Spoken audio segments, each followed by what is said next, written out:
name is Alan Wexelblatt. My pronouns are he, him, and I don't know how to introduce. Depends on the context. I'm just a guy. All right. 3, 2, 1. Welcome back to Keep Going, a podcast about success and failure. I'm John Biggs. Today on the show, we have Alan Wexelblatt. He's just a guy, Alex. Alan, I'm sorry. It's all You right. just introduced yourself as that. So I think that's a great way to go. Alan, you had a long and storied career in user experience. hmm And now you're doing something for refugees. I wanted you to talk a little bit about your career and what it feels like to be, I guess, retired and like doing something for other people, which sounds like something pretty cool. Yeah. Hmm. So I started out actually as a software engineer. Worked in software engineering for about 9 years. Um, kind of felt like I was getting a little stale, so I went back to grad school. Went to the Media Lab at MIT. Got my PhD there. And while I was at the lab, two really important things happened. One of which was that I realized that writing code was no longer fun. Hmm. And so I switched over into design. I had been working in what today we would call front end coding already. So pretty close, not that big of a deal. I have a degree in cognitive science as well. Um, but the other thing, of course, was the dot-com boom. Startups were a thing.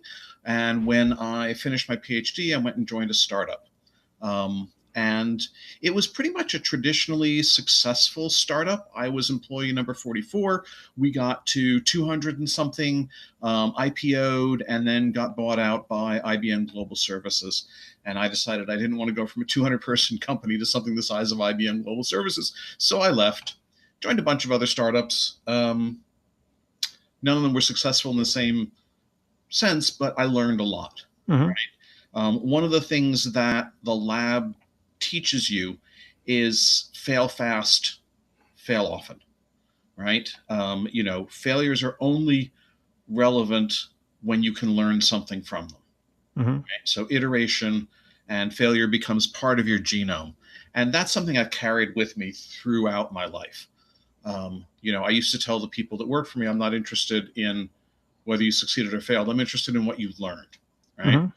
Hmm. So coming out of that, my wife and I decided we want to start a family. Startup income, as you probably know, is not necessarily all that stable or reliable for a family. So I switched over, ended up working in financial services for big companies. And I actually kind of made a weird turn because I fell in love with enterprise software. You Hmm. talk about successes and failures, and I think enterprise software is a great study in that. I don't have anything against apps. I have a million of them on my phone or whatever.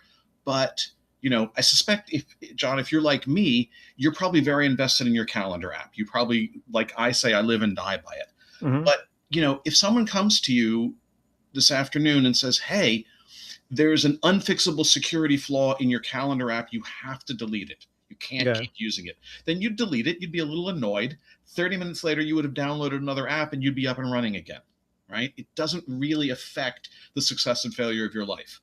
But in enterprise, that's not how things work. Enterprises become part of each other's success, right? So I, as a builder of enterprise software, become part of the success of my clients and customers, but they also become part of mine. And it's a much more relational way to work. And I really loved that. Hmm.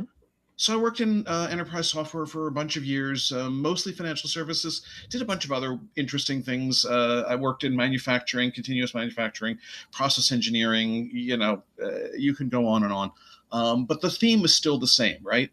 Do something that makes a difference in people's lives, right? And so that has carried me through pretty much all of what I have done. So Hmm. that brings us to today. As you probably know, around 2017, the world kind of, or at least America, woke up to a new reality, right? Charlottesville happened, and suddenly it became really, really clear that there was and I'll be frank about this, I will say poisonous current Hmm. in American society. When I talked about this with my grandparents, my parents, they reminded me that, in the 30s, right up until the start of World War II, there was an American Nazi Party. They Mhm. were open and acknowledged and part of the political landscape. And those people didn't go away, they just went underground. And now suddenly they had permission not only to become above ground, but to act out some of their worst impulses. And of course, the targets of those impulses are people who are minoritized, right? Mhm. Women, obviously, people who have different gender identities or sexual identities are targeted. And especially with the most recent regime, immigrants and refugees have become a major target. They're scapegoated, they are attacked, and the attack is based purely on obvious racial characteristics. You could call it a war on brown people and you would not be wrong, right? I was just reading today about the fact that the regime has deported the wife of an active duty serviceman. And this Mhm. is not the first time this has happened. This is, like, according to Stars and Stripes, about the 11th or 12th time that they know of Yep. where a married couple, where one part of that couple is serving in the US military, defending this country, and the other part of the couple gets deported.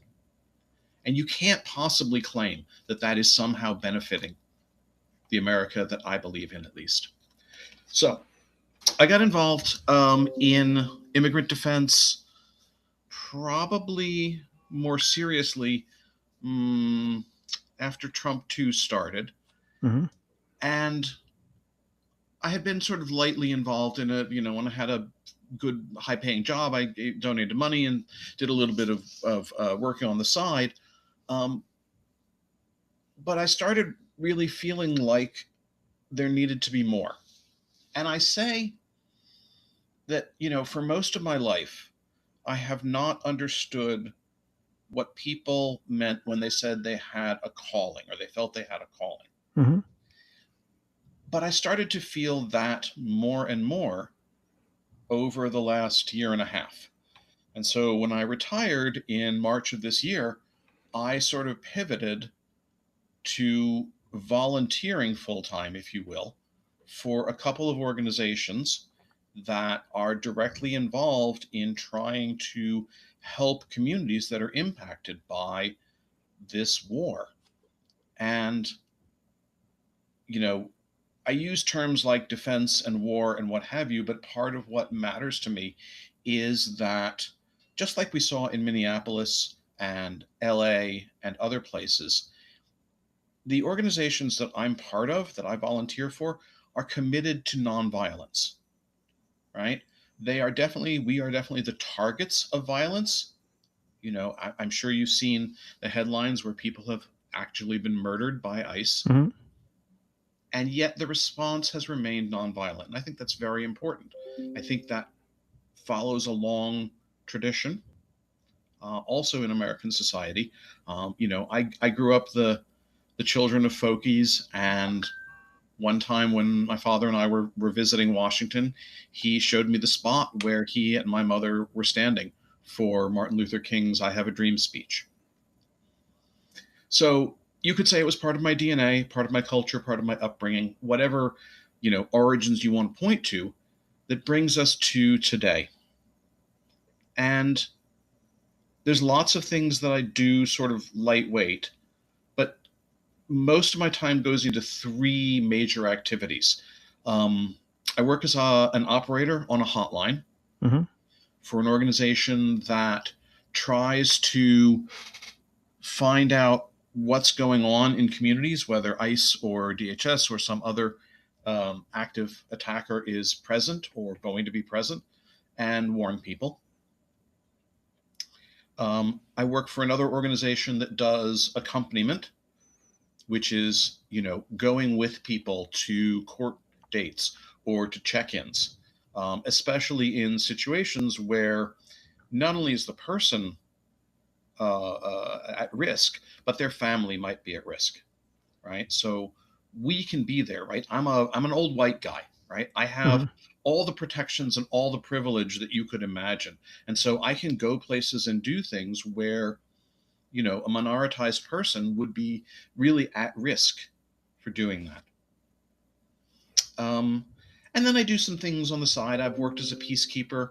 We had an organization of Somali immigrants and refugees who like to hold an annual event, and they had to cancel it last year because they were afraid of ICE. And this year they wanted to go ahead, and so they asked us to provide peacekeepers. And so a group of us got together, about a dozen, and sort of just maintained a presence around the Hmm. location where they were holding their event. Wow. And fortunately, nothing happened. But we heard from the attendees that it helped them feel safe and it helped them enjoy their celebration that was denied to them last year. And you know, I don't know that I or any one of us is going to change the course of history, but I do know that someday the history of these times is going to be written. And I want to be able to say that I did what I could. Hmm. So that's sort of a very long-winded answer. Is any of that helpful to you? Does Oh, that answer what 100%. you I mean, were let's going let's for? let's talk a little bit about that. What is it about your background that allowed you to embrace this so much? I mean, obviously you have a like I think the you have the prestigious education, and you have a number of prestigious positions. Why didn't Mhm. you just I don't know, just go out to get a big house in Cape Cod and just hang out? I do have a big house. It's in Eastern Mass, and I love it. And it's one of the best things about my current life. We moved here almost 2 years ago. Hmm. One of the best decisions I ever made. Um, and yes, you're right. I have sufficient funding that I could be going and spending it on other things. But as I said, I feel this is a sort of a calling, Hmm. and it brings together a number of threads. As I mentioned before, there's this thread in my upbringing. I distinctly remember uh, um, being at home in the summer with my mother, and we were watching the Watergate hearings on PBS, which was broadcasting them. And that was sort of the family that I grew up in. And from my own personal ethos, I think it's important to understand that I'm what we sometimes call culturally Jewish, Hmm. right? And the the Torah is full of commandments, but there is one commandment that is repeated more often than any other, and that is the commandment to welcome the stranger. Okay. And so that has been part of my ethical belief system since seventh grade. Because I distinctly remember taking a class in ethics when I was in grade school and learning about this and recognizing that this was an important belief. You know, like a lot of Jews, I don't picture an old man in the sky or whatever, right? Hmm. But I do believe that there are important documents like the Torah that teach us things about our history and about how to live a good life, right? And I don't need, like I said, I don't need a bearded man in the sky to back that up for me. What Hmm. I need is to see that this is a way that you can actually improve things. And that brings me to the other thing. So, in Jewish belief, again, you can take the story that you like. You can take the traditional Garden of Eden story or some other thing, fall, whatever. Um, but there's a belief that at one point the world was perfected, Hmm. and that is clearly not the world that we live in today. Whether you think there was a specific fall or specific characters involved doesn't really matter. What you can say is we live in a world that is far from perfect. Okay. And in Jewish belief, we do not sit around waiting for someone, the Messiah or whoever, to come along and save us. It is an obligation on every one of us to work to perfect the world, to bring the world closer to that better state. And that's an interesting lens. I can look at anything that I do and ask the question, is doing this thing going to make the world a better place? Hmm. If the answer is yes, then that's a really strong incentive to do it. And if the answer is no, then that's an incentive not to do it. right? It's not a requirement. It's not a commandment. Nobody's going to, condemn me to eternal flames or whatever if I don't. But it's a way of living a life. And so, to your question about why, not retire to Cape Cod, it's because I want to live my life this way, right? Hmm.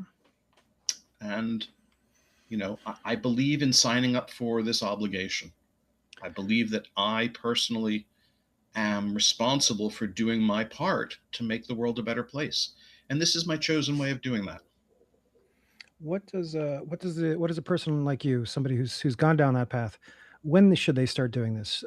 Would do you regret that you didn't start earlier, or is this exactly the right time in retirement? Hmm. That is a great question. Um, I think if I'm advising other people, I would say look at your principles, look in your heart, and decide when it's right for you. For me, I think that the more I have studied this, the more I realize that I could have started earlier. Hmm. The mess that we are in did not start with the current regime. It started decades ago. And it is the result not of one person's actions. There's a big, impeach Trump or whatever thing. I don't believe in that. I don't believe that's Hmm. going to fix anything. Because the problem is that we are in a country that has a number of broken systems.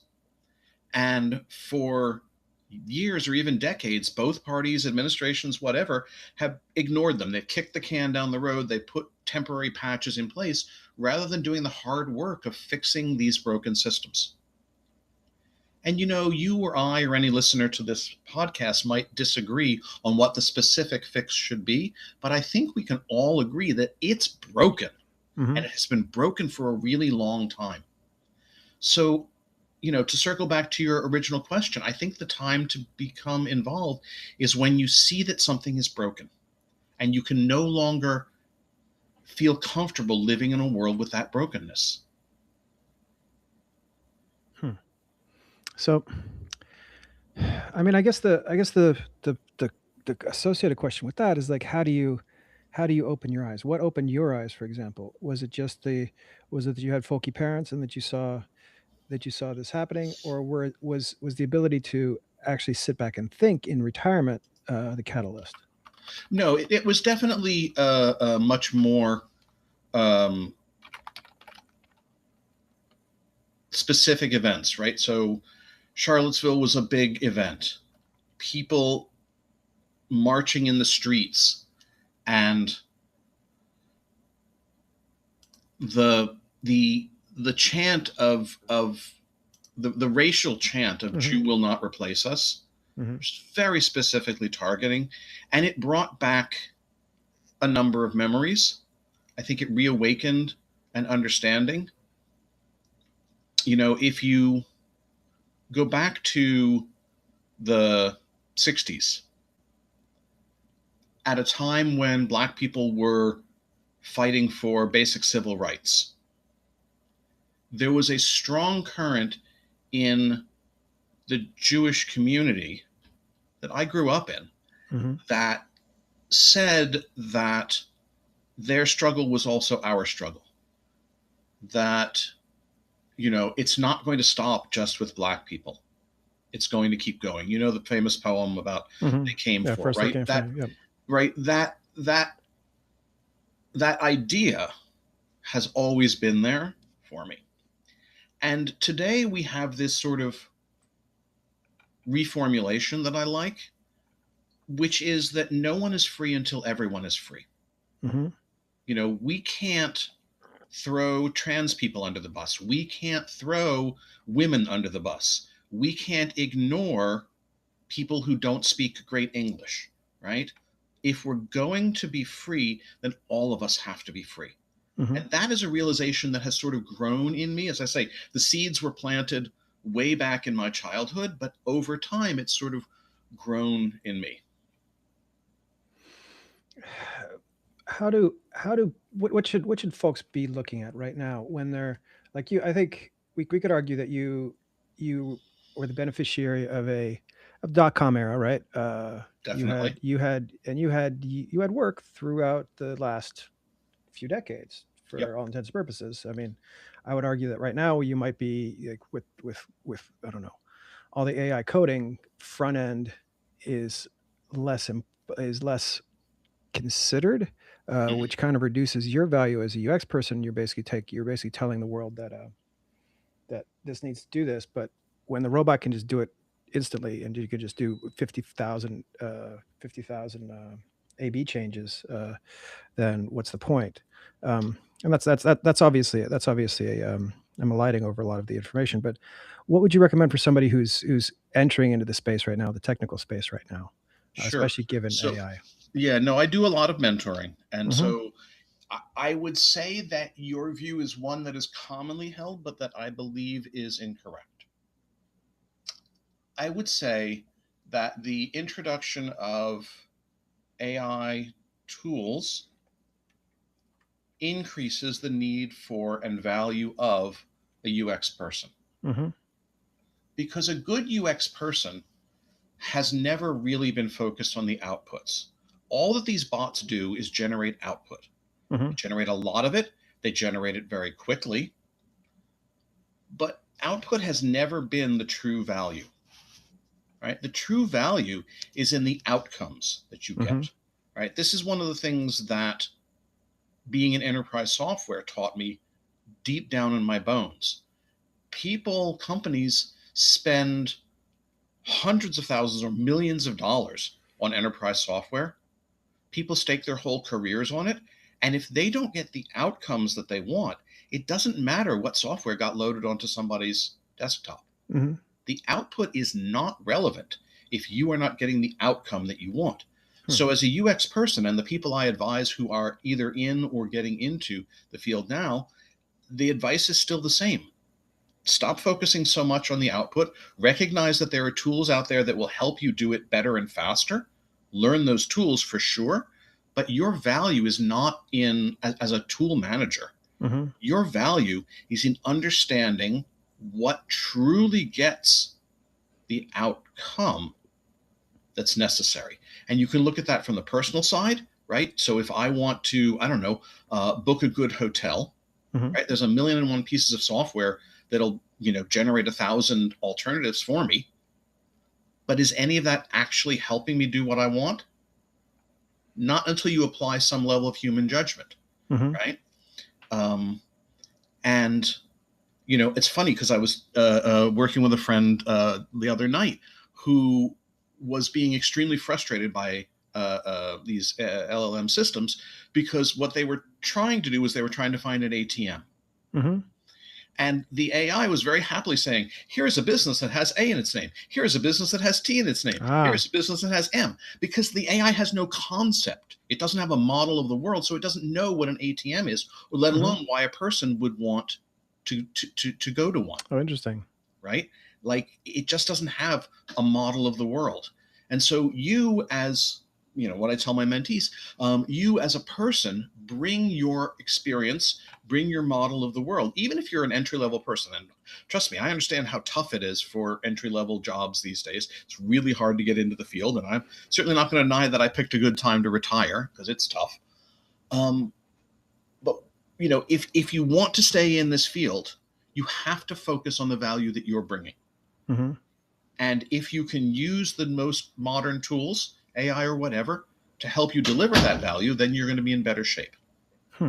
But the presence or existence of those tools doesn't change the fundamental equation. Yeah, I like that. I like the view that it's basically an output machine, and the output is, and the human in the loop is actually the important thing. Mm-hmm. Um, I wish we could tell every single major corporation out there, but I guess we have to wait on that. Yeah, and sadly, some of them are learning it the hard way. Right, there are a number of companies that have done massive layoffs because it was the trendy thing to do, Hmm. and then they discovered that all the important knowledge walked out the building, and now they're scrambling to hire people back. And oftentimes they can't because the best people will always find jobs, and a lot of the people that they let go have been hired Hmm. somewhere else, and so they're really struggling now to recapture that value. Interesting. And I What? think that's a good point. The other thing is that, especially, when you're talking to businesses, no business wants to be first. They always want to be followers. As I said, I worked in financial services for years, and the question we always got is, what is Goldman Sachs doing? Right? Mm-hmm. For years and years, Goldman Sachs was the innovator and leader in financial services. And so any company that we wanted to work with, they want to know what Goldman was doing. But there are companies out there that are doing really innovative things, right? One of the ones that I'm familiar with is IKEA, right? Instead of laying off all of its customer service people, IKEA split the job in two. Mm-hmm. So they have LLMs and AI agents and things like that are used by their customers to answer some root questions like, hey, how do I get, I'm missing a part for this kit. How do I get, you to send me this part, or something like, or, there's no instructions here. Where do I find the instructions online? That sort of thing can easily be done by an LLM. But what IKEA has pivoted its customer support people into doing is having conversations with their customers about what are the customer's needs, right? So Mm-hmm. you call up IKEA and you say, look, I've got a really great bedroom. My set's awesome. I love it. But now I want, something that will work in my living room that matches this look, right? And it's very, very hard for an LLM to do that sort of thing. But for a human, they can look at your purchase history. They can say, oh, you picked these 3 things. Are they working well for you? And you can say, yeah, this is good, this is bad, right? They take that human to human interaction, and then they use their knowledge of the IKEA catalog to come back to you with recommendations, right? And that is something that is very, very hard, if not impossible, to get an LLM to do. And I think that is the model that businesses should be looking at, right? What is it hard to get these machines to do? Apparently, to find an ATM, right? Apparently, to find an ATM. Yes, yeah, that is true. Anyway, yeah, I mean, I don't debate your fundamental point. It is a really tough time to be a designer. It's a tough time to get into this market. It's a tough time to be an entry-level person. I don't know. It's easy for me to counsel patience, right? I'm old and I'm in a good position to do this. I have definitely been unemployed several times in the past couple of decades, and it has been tense and tight. Had kids who were growing up in a mortgage that needed paying. So I have a lot of sympathy with that, but I don't think it changes the fundamental equation. Mm-hmm. Okay. All right. I like that. I mean, I'm sort of the same mind. I think there's far more doomsday discussions than need to be. But I think also that, I think your view that, I mean, humans are resilient, I think is probably the answer that we're looking for here, right? Mm-hmm. Yeah, and I think that every human needs to look at where they bring value. And I'll be honest with you, I have helped people get out of the design profession Mm-hmm. because it wasn't where they felt they could bring value. You know, and I support that. Just because you were a designer 2 years ago does not mean you need to be a designer 2 years from now, right? Maybe you go to something adjacent like a researcher, right? Where, your strength is really in human understanding and human to human connection, Mm-hmm. right? Or you go into HR, or you go into communications, right? Any of those areas where you have strengths and you can bring value, that's what I advise my mentees to focus their job search on. Don't just try to repeat the same job title, especially if it's not something where you can bring a real unique value. Because one of the other things, of course, is that AI is causing recruiters to be flooded with resumes, right? Mm-hmm. I was a hiring manager for a while, and we'd put an ad up, and in 48 hours we'd have 400 responses. Crazy. I mean, hiring is crazy as well, on the hiring side as well. Where can people reach out to you? How can they get in touch if they want some of your counsel? If you want to reach me, probably LinkedIn messaging is the easiest thing to do. My Mm-hmm. LinkedIn profile is under my name, and I'm easy to find there. And you can look at my background and say, hey, this is kind of relevant, or I have a question about that, or a thing that you've done. I don't maintain a large social media profile, not least of all because the government has started using people's social media Mm-hmm. against them. But if you want to look for me on social media, Blue Sky is probably the easiest place to find me. Um, just because I feel like that's, you know, It's a where, lesser of all evils, I suppose. yeah, again, Yeah. it's one of those things where, I'm not a evangelist for Hmm. any particular social media. I like avoiding Nazi pit holes, which some social media have descended into. So if you want to find me on Blue Sky, I'm A Wexelblatt, first initial, last name, at A Wexelblatt. Will find me there, and you'll find a lot of stuff. Other than that, not really much. My Instagram is nothing but photos of my dog. Honestly, I have literally only pictures of my dog on my Instagram. Um, and So, I so, was talking with somebody the other day, last week, and they're like, I really miss when Instagram was just for posting pictures, yep, yep. and that's the way I treat it. Hmm.